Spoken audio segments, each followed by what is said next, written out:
네, 오늘 첫 번째 대선 시그널은 윤희수 국민의힘 정책총괄본부 공약개발단장 모시고 자세한 얘기 나누겠습니다. 어서 오세요. 안녕하세요. 예, 스튜디오가 좀 화사하게 바뀌었는데 네, 많이 화사해졌습니다. 예쁘지요? 빨간 의자도 준비를 한번 해봤습니다.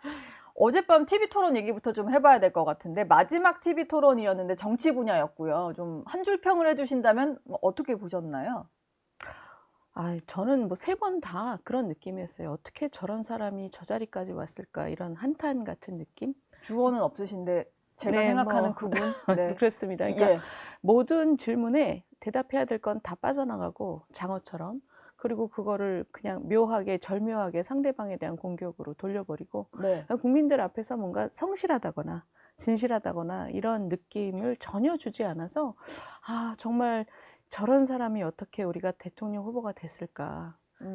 굉장히 좀 안타까운, 우리 정치의 안타까움이죠. 예, 제대로 된 답변보다는 좀 답변을 피하려는 모습들이 좀 많이 보였다. 이재명 후보는 뭐 책임 정치를 위해서 4년 연임제를 도입을 하겠다 이런 얘기를 좀 했는데 굳이 연임제 개헌을 꺼내든 이유가 뭐라고 생각하세요? 그냥 아무 말이나 한 것 같아요. 왜냐하면 이재명 후보는 개헌에 대해서 전혀 관심이 없었거든요. 예. 관심이 없다가 자꾸 떠밀리니까 우리나라의 미래의 개헌이 중요하다는 여론이 많이 형성이 되고 그리고 전통적인 민주당 그 분들 속에서도 그런 여론이 많았죠. 네. 그러니까 본인이 너무 이기적으로 보이고 너무 사심만 있는 사람처럼 보이니까 그거를 좀 살짝 커버하기 위해서 등 떠밀려서 한 얘기죠. 그래서 전혀 영혼이 실려 있지 않은 얘기입니다. 영혼 없는 이야기다. 그 대통령의 거부권도 제한해야 된다. 일단 개헌에는 뭐 대통령의 어떤 이제 권력 구조 개편도 있지만 이제 헌법을 바꾸는 거다 보니까 거부권 제한 이런 얘기도 했는데 문제는 이게 본인 관련된 법안이 올라왔을 때도 과연 이 생각 그대로 유지할 수 있을까 이거거든요. 어떻게 보시나요? 그렇죠. 예. 근데 지금 의석 구조에서 우리 국민들께 참 제가 읍소하고 싶은 거는 본인 관련된 법안은 올라갈 수가 없는 구조입니다. 일단. 지금 의석 구조에서 뭐 재판 중지법 이런 거 올라가면 그대로 올라가게 되는 구조고요. 네. 그러니까 이재명 후보하고 관련된 거는 불리한 건 하나도 안 올라가고 이재명 후보를 사법적인 단죄에서 구조하는 것만 올라가게 돼 있는 구조입니다. 그렇기 때문에 지금 뭐 거부권이나 이런 얘기는 국민들 앞에서 그냥 하는 얘기예요. 그냥 하는 얘기인데 문제는 뭐냐면 그게 이 헌법과 법률을 무시하는 그분의 DNA가 그대로 드러난 말입니다. 왜냐하면 우리 헌법의 정신은 입법을 하는 분들이 다소 과격하고 엉뚱한 그 입법을 하는 경우가 있다는 걸 전제를 하고 그것을 대통령으로 하여금 견제하게 만든 겁니다. 그래서 대통령의 거부권에는 어떤 제한도 없어요. 그런데 이분은 지금 그걸 제한하자고 하는 거죠. 그러니까 헌법을 지켜야 된다 이런 마인드가 원래 없으신 분이에요. 그러니까 예를 들면 그 문재인 정부 때 문 대통령은 본인이 좀 편견이 있으셨던 거죠. 그래서 노조법을 바꿔서 뭐 원청한테 가서 파업할 수 있게 하고 불법 파업해도 뭐 책임을 묻지 않는 이런 법을 만들겠다고 약속을 했고 민주당에서 그걸 추진을 했다가 그 상임위에서 그 고용부 사람들이 와서 이러이러해서 나라가 위험하다. 이런 법은 안 된다. 이렇게 설명을 하고 접었단 말이에요. 문재인 정부는 접었어요. 근데 윤석열 정부가 들어서면서 민주당이 그 법을 다시 꺼냈죠. 그렇죠. 왜냐하면 그게 경제 생태계를 망가뜨린다는 걸 알지만 정치적인 목적에서 대통령을 거부권을 쓰게 만들려고 한 거예요. 그럼 대통령의 입장에서는 정치적으로는 거부권을 2번이나 행사 안 하는 게 유리하겠지만 우리나라의 경제 생태계에 이렇게 치명적인 영향을 주는 걸 어떤 행정부도 그걸 넘길 수는 없습니다. 문재인 정부도 그거를 거부했었으니까. 그러니까 지금 이런 얘기예요. 그러니까 뭐냐면 우리나라의 헌법은 대통령으로 하여금 국회에서 넘어온 과격하고 말이 안 되는 법률을 제어하고 견제할 책임이 있는 겁니다. 근데 지금 이분이 지금 당장 국민들한테 인기를 얻고자 거부권을 제한하겠습니다. 이런 얘기를 하는 거는 정말 정치 공세를 위해서 나라를 팔아먹는 일이에요. 지금 사실 이런 구조에서 만약에 민주당이 집권을 하게 되면은 거대 여당이 되는 건데 그런 구조에서는 사실 거부권을 행사할 만한 상황도 없을 테고 아무 의미가 없고 대통령과 국회가 일체가 되는 거죠. 그러니 거부권이란 걸 본인이 국가를 위해서 얘기하는 게 아니라 본인 당장 오늘의 인기를 위해서 얘기하는 거죠. 그래서 저는 이 말이 오히려 이제 부메랑이 된다면 이재명 후보와 연관되는 법안들이 많이 발의가 되어 있고 특히 면소법, 이재명 면소법이라고 하는 법안까지도 발의가 되어 있잖아요. 이런 게 올라갔을 때 거부권을 당연히 행사하지 않을 텐데 그러면 국민들은 지켜보고 있고 본인과 관련된 법안이고 논란의 소지가 있으면 저런 거는 거부해야 되는 거 아니냐라는 부메랑이 좀 돌아올 수 있지 않을까 이런 생각이 좀 들거든요.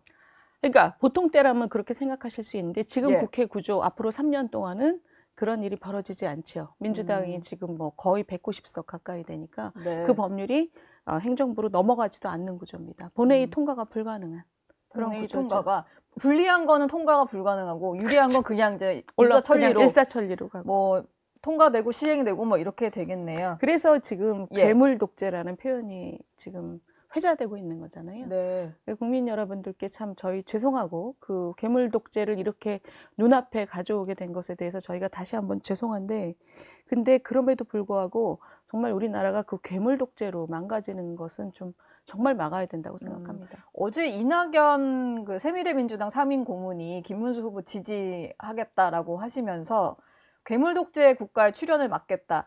그 비유를 또 했는데 비상계엄 사태와 좀 비교를 하셨거든요. 그래서 비상계엄 못지않게 좀 중요한 위기가 올 수 있다. 뭐 이런 취지였어요. 국민의힘에서도 다 그런 생각을 하시는 거죠. 물론 계엄 선포한 건 잘못됐으나 민주당이 정권 잡았을 때 벌어질 일도 좀 우려스럽다. 저는 개인적으로 이재명 후보는 계엄보다 더한 짓도 얼마든지 할 사람이라고 생각하고요. 현재까지 본인을 위한 법을 저렇게 막 만들어내는 걸 보면 네. 정말 보통 사람은 생각하지도 못할 일입니다.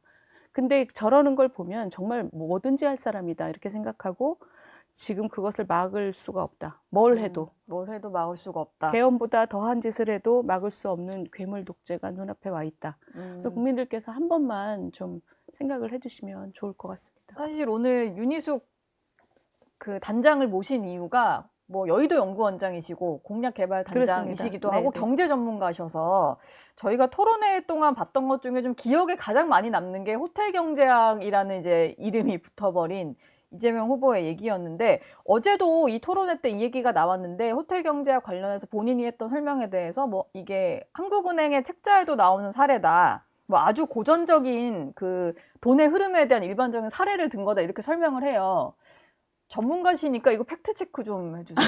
예. 아니 그 호텔 경제론이라는 것을 이렇게 하면 나라가 잘 살게 된다라는 성장론으로 얘기했잖아요. 예. 이재명 후보는. 네. 한국은행에서 그 학자를 지금 언급한 것은 결제 시스템에 대한 얘기였어요. 그러니까 이건 약간 시스템. 전문가적인 얘기지만 돈을 내면 결제가 되고 그 기계적인 메커니즘을 설명하기 위해서 한 겁니다. 근데 이분은 이분이 얘기한 건 이거예요. 경제는 순환이기 때문에 그 마을이 별로 경쟁력이 없고 생산성이 없어도 내가 기본소득 같은 거, 지역화폐 같은 거 그냥 쏟으면, 뿌리면 잘 살게 된다. 이런 맥락에서 얘기한 거예요. 전혀 다른 얘기입니다. 예. 전혀 다른 얘기를 지금 그걸 자꾸 뭐 공산당이 한 얘기다, 공산주의자가 한 얘기다 이렇게 옆을 자꾸 잘못 긁은 건데 이준석 대표가. 네. 사실은 그게 중요한 게 아니라 우리나라 경제에서 그분이 하는 얘기, 기본소득 뿌리고 지역화폐 뿌리면 그러면 나라가 잘 살게 된다. 지금 기본적인 혁신이나 개혁은 필요 없다라고 하는 그 본질적인 얘기가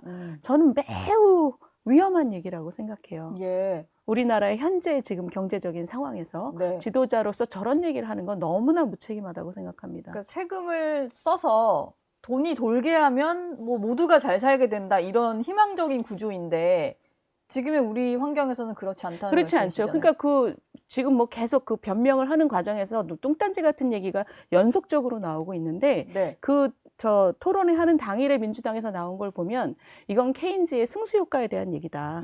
그 돈을 넣으면 사람들이 그걸 쓰면서 점점 더 이 생산이 더 많이 올라가는 그런 걸 얘기한 거다. 말도 안 되는 얘기죠. 지금 결국 거기 들어간 돈은 빵이잖아요. 그렇죠. 빵인데 무슨 승수가 있어요. 그리고 일단 한 명은 피해를 봐야 되는 거죠. 그러니까 그게 주인같이. 처음에 돌다가 그다음에 반대 방향으로 돌아야 되는데 그 돈을 예약을 안 했으니 노쇼가 됐잖아요. 그러니까 이분은 노쇼라든가 뭔가 약속을 지킨다라든가 그 뭔가 사람들에게 고통스러운 과정이지만 그래도 우리가 지금 혁신을 해야 되고 개혁을 해야 된다.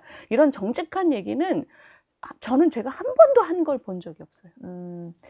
지금 선거운동 기간 중에 논란이 됐던 이재명 후보 발언을 보면 조금 전에 얘기한 호텔 경제학도 있고 커피 원가 120원 이런 것도 있고 그 시흥시에 조성된 거북섬, 그렇죠. 웨이브파크 그렇죠. 문제 이런 그렇죠. 것도 있는데 그러니까. 주로 이제 본인이 했던 정책 그리고 경제 문제와 관련해서 좀 따져보면은 사실과 다르거나 이런 논란이 좀 많았거든요. 근데 저는 그게 제가 이제 경제를 전공으로 하는 사람이지만 그거를 내용으로 막 들어가면 길을 잃어요. 예를 들면 네. 120원 그 커피값 120원 문제도 저는 이재명이라는 분의 어떤 그 사람됨을 보여주는 거라고 생각해요. 사람들. 그분이 경제를 모르고 알고 이런 게 중요한 게 아니고 사람됨이 이런 거예요. 자영업자들 앞에 가면 소상공인들 앞에 가면 간이라도 빼줄 것처럼 얘기해요. 그리고 다른 곳에 가면 소상공인들 때문에 당신들이 못 사는 거다. 원가가 120원밖에 안 된다. 뭐 이런 얘기를 그러니까 그때 자신에게 유리한 방식으로 얘기를 해요. 그러니까 소상공인들 입장에서 너무 화가 나는 거죠. 우리 앞에 오면 간이라도 빼줄 것처럼 막 하다가 딴 데 가면 또 그렇게 얘기를 해요. 그러니까 이분은 자기 마음속에 중심이 없는 사람이에요. 중심이 있다면 단 하나. 그때 나한테 유리한가? 이거밖에 없어요. 그때 그러니까 이번에 거북섬 얘기도 마찬가지죠. 거북섬이 지금 거기 막 자살하신 분도 나올 정도로 굉장히 폐허 유령 도시가 됐는데 이분은 거기다 자기가 뭐 그 서핑하는 거를 계약을 인허가를 엄청 빨리 해줘서 거기를 계약을 이뤘다 이러면서 자랑을 엄청 했잖아요. 네. 자랑을 엄청 했는데 그 주변이 어떻게 돼 있는지 한번 챙겨볼 생각도 안 했던 거죠. 그러니까 지금 그때는 자기가 자랑을 한번 하는 거 그 용도로만 쓰는 거예요.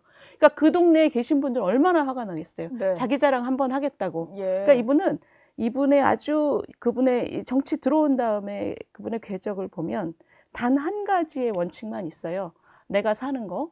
그러니까 뭐 저 대선 떨어지고 당대표 온갖 무리를 해서 당대표 들어왔고 당대표 들어온 다음부터 자기를 위해서 온갖 방탄을 하고 지금은 재판 중지시키고 면소법을 내고 이러면서 모든 나라의 시스템을 망가뜨리려고 하면서 결국 나만 산다.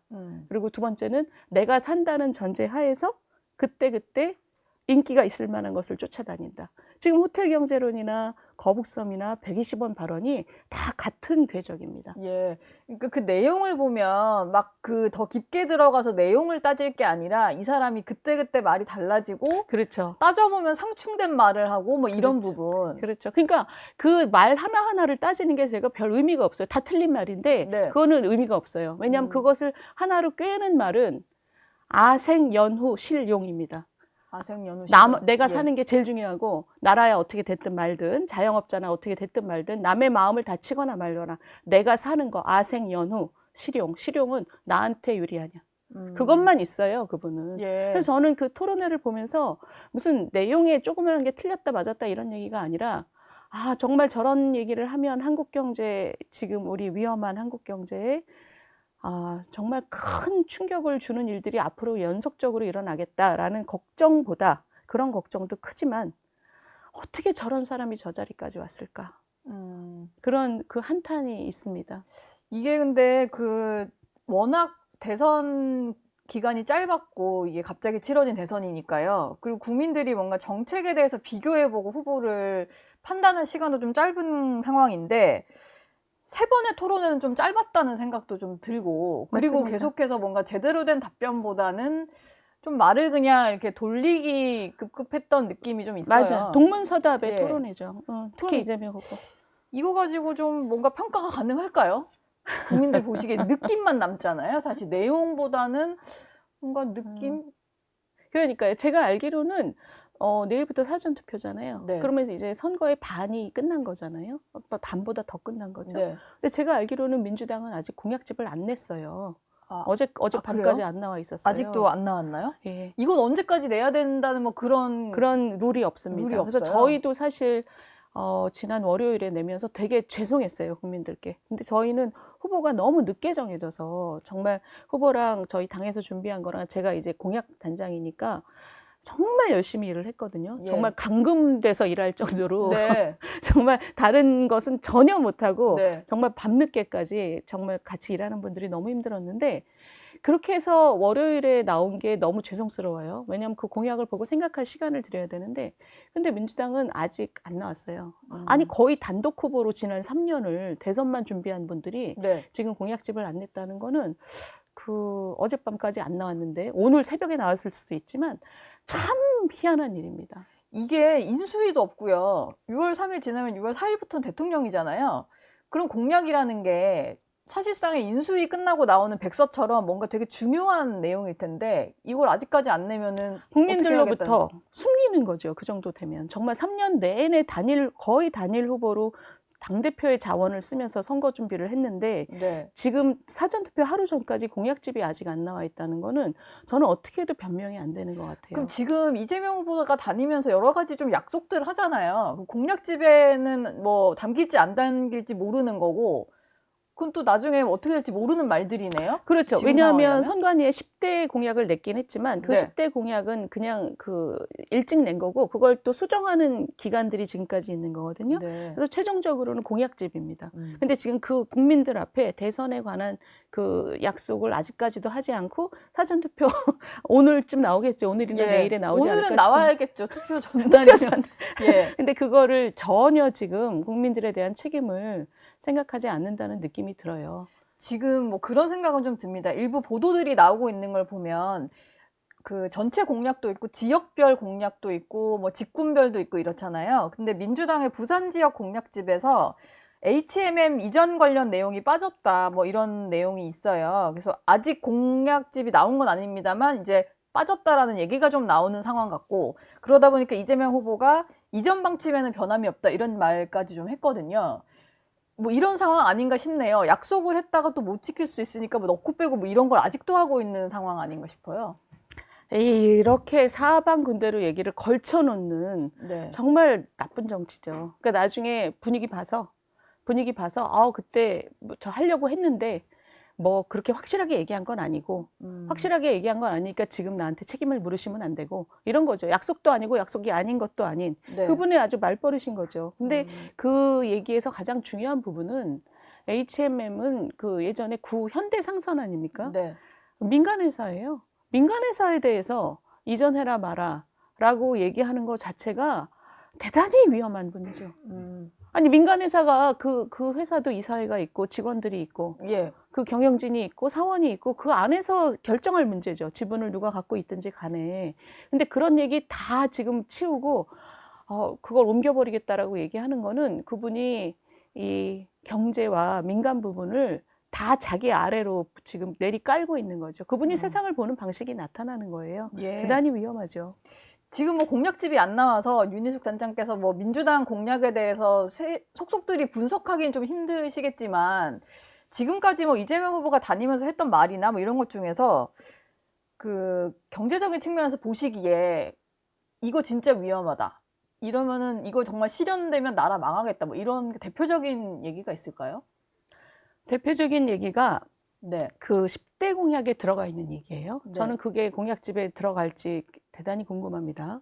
그게 그 노조법이에요. 노조법 개정안인데 노조법 2조 3조를 고치는 겁니다. 그게 뭐냐면 삼성 그 산하부 하청 기업의 근로자들이 자기하고 근로계약을 맺은 사장님이 아니라 이재용 회장한테 가서 이재용 나와 이러고 그 수만 개의 하청회사가 가서 파업을 할 수 있게 만들어주고 불법으로 파업을 해도 책임을 묻기를 극단적으로 어렵게 만들어놨어요. 그래서 이거는 뭐 불법 파업 이런 개념 자체를 없애버리는 겁니다. 무슨 짓을 해도 사실은 저 겁날 게 없는 거예요. 책임을 지지 않아도 되니까. 이런 법은 세상에 아무 데도 없어요. 네. 그거를 지금 지난 2월인가요? 이재명 후보가 민노총을 방문했을 때 그런 얘기를 했습니다. 8년 전 탄핵 때도 그렇고 이번 탄핵 때도 그렇고 민노총의 그 역할이 가장 컸다. 고맙다. 잘하겠다. 예. 그런 그 맥락 속에서 저는 그 노랑봉투법이라고 얘기되는 그 노조법의 노조법. 개정안이 지금 계속 얘기되고 있어요. 그때도 나중에 그런 얘기를 청구서가 하셨고. 날아오겠네요. 그렇게까지 얘기를 했으면. 그러니까 저는 그게 한 나라의 경제 생태계를 망쳐버릴 법이라고 생각해요. 왜냐하면은 우리나라 구조가 지금 이런 하청 구조가 경제를 뒷받침하는 그 구조거든요. 근데 그거를 나하고 근로계약을 맺지 않은 당사자한테 가서 파업할 수 있게 만들어주는 법은 세상에 어디도 없어요. 근데 그런 법을 지금 만들어 놓고 이거는 근로자들한테도 대단히 위험한 법입니다. 왜냐하면 회사가 있고 나라가 있어야지 이 근로자들이 살 수 있잖아요. 근데 이거는 정말 전체 시스템을 망가뜨리는 법이기 때문에 그러니까 문재인 대통령도 중간에 접었던 거예요. 자기가 잘 모르고 얘기했던 거를 대통령 네. 하면서 접은 건데 네. 이거는 거의 뭐 돌격대처럼 우리를 위해서 뛰어줘. 무슨 일 있으면 길에 나와서 데모해 주는 거 알지? 그러면 우리가 해줄게. 이 법으로 너네가 원하는 거 해줄게. 이거는 그러니까 나라 망치는 결탁이고 유착이에요. 이런 것들을 정말 저희가 이 국민의힘이 정말 열심히는 했지만 이 법을 막기 위해서 열심히는 했지만 지금 정말 어려운 상황이죠. 국민들께서 이 노조법 개정안이라는 게 저희가 근로자들을 위한 당입니다. 그런데 예, 네. 이런 법은 나라 전체가 망하는 법이에요. 그거를 본인들의 정치적인 이득을 위해서 자, 우리를 위해 띄워줘. 우리를 위해 당신들이 열심히 띄워주고 데모 열심히 해주면 우린 이런 거 해줄게. 이런 식의 결탁이 지금 이 작동하는 나라라는 게 너무 슬픈 거죠. 예. 담길지 한번 봐야 되겠네요. 그쵸. 10대 공약에는 있다고 하니까. 김문수 후보는 일단 당선이 되면 바로 이제 대통령 임기를 시작해야 되니까 대통령실 주도로 비상경제 워룸을 설치하겠다 이런 공약을 했는데 뭐 이건 좀 구체적으로 좀 어떻게 하시겠다는 얘기일까요? 저는 대단히 새로운 얘기라고 생각해요. 이때까지 우리 정치에 없었던 일입니다. 이게 네. 뭐냐면, 그러니까 김문수 후보의 특징이 자기 자신을 내세우고 자기 자신을 이렇게 뭔가 자기 자신의 힘을 키우기 위한 이런 얘기는 절대 안 해요. 지금 3년 개헌도 마찬가지지만 사심 없는 분인 건 맞습니다. 그건 옆에서 보면 그렇고요. 지금 네. 말씀하신 그거는 지금 나라 경제가 어렵고 그리고 6월 4일부터 새 정부가 시작해야 되는 상황에서 아주 빠른 정비가 필요하다. 근데 빠른 정비가 필요하고 나라 경제에 대해서 국민들께 희망을 드려야 되는데 그 희망을 드리는 것 중에 가장 중요한 게 아주 집중적인 노력으로 주변에 있는 전문가와 그 현재 있는 공무원들 최고의 인맥들이겠죠. 그거에 더해서 기업인과 소상공인 대표를 같이 불러서 네. 우리 비상 대책을 지금 같이 만들겠다. 이렇게 지금 계획을 말씀을 하신 거예요. 예. 그래서 저는 굉장히 좋은 내용이라고 생각합니다. 우리 경제를 굴러가게 만드는데 가장 중요한 사람들, 전문적인 식견이 있는 사람들, 그리고 현장에 기업을 경영하는 사람들, 그리고 정말 밑바닥 경제, 우리 뿌리 경제를 경험하고 있는 소상공인 대표까지 모여서 여기에는 본인의 사람에 대한 얘기가 없잖아요. 본인의 옆에서 지금 도운 사람들, 그런 사람들을 자기가 어떻게 쓰겠다 이런 얘기가 아니라 나는 그러지 않겠습니다. 우리 경제의 가장 중요한 사람들을 지금 모아놓고 제대로 한번 대책을 국민들께서 안심할 수 있도록 만들겠습니다. 그날 발표하신 거 보면 그 야당의 의견을 듣고 같이 얘기하는 그런 거 굉장히 많습니다. 예를 들면 네. 자기 인맥을 지금 챙기겠다고 이재명 후보 쪽은 뭐 장관 인선, 뭐 비서실 인선 이런 얘기 계속 나오잖아요. 예. 근데 김문수 후보는 그날 같이 얘기하신 것 중에 하나가 국민추천위원회 꾸려서 정말 국민들이 신뢰하는 사람들을 공개적으로 받겠다. 공개적으로 내각에 어떤 사람들이 들어가면 좋겠는지 그 네. 이유는 무엇인지를 받겠다. 그러니까 그런 분들이 추천받은 분들이 뭐 야권의 배경을 가질 수도 있는 거고 근데 지금 국민 통합을 위해서 김문수 후보는 자기 기득권을 완전히 내려놓는 거죠. 나하고 친한 사람, 날 도와준 사람 이런 게 아니라 국민들로부터 추천을 받아서 우리 나라의 통합을 위해서 가장 훌륭한 사람을 지금 그 내각에 구성하겠다. 굉장히 훌륭한 얘기죠, 사실. 예. 이런 얘기들을 좀 하고 계시는 상황이고, 뭐, 마지막에 좀 결집은 하는 느낌이기는 합니다만, 선거가 이제 당장 내일부터 사전투표니까, 마지막 하나 남은 게 이준석 후보와 과연 단일화가 될 것이냐. 근데 오늘이 사실 마지노선인 것 같고, 사실 오늘 아침 정도까지 안 되면 그냥 안 되는 거다. 뭐 이런 얘기가 있어서 좀 물 건너갔다라는 말이 많이 나오는 것 같은데 지금 국민의힘의 좀 스탠스가 궁금합니다. 그냥 삼자구도라고 생각하고 여기서도 이길 수 있다. 뭐 이런 전략으로 가시는 건가요? 저는 지난번 단일화도 그랬고 이번 단일화도 그랬고 누가 되는지보다 그 과정이 되게 중요하다고 생각해요. 그러니까 예. 국민들한테 저 사람들 저렇게 힘을 모았구나.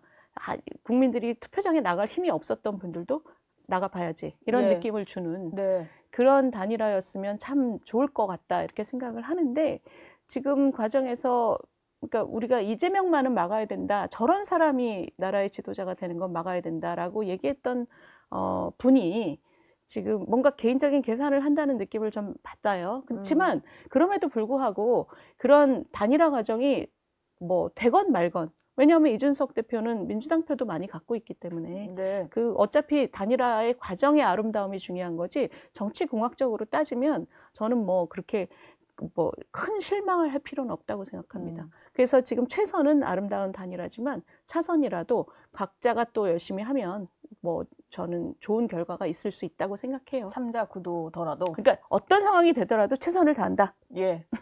알겠습니다. 내일 사전투표니까 국민의힘도 사전투표 당연히 독려를 아, 하실 그럼요. 거고 후보께서 많이들- 이미 하셨습니다. 예. 알겠습니다. 지금까지 윤희숙 국민의힘 공약개발단장과 함께했습니다. 오늘 말씀 감사합니다. 감사합니다.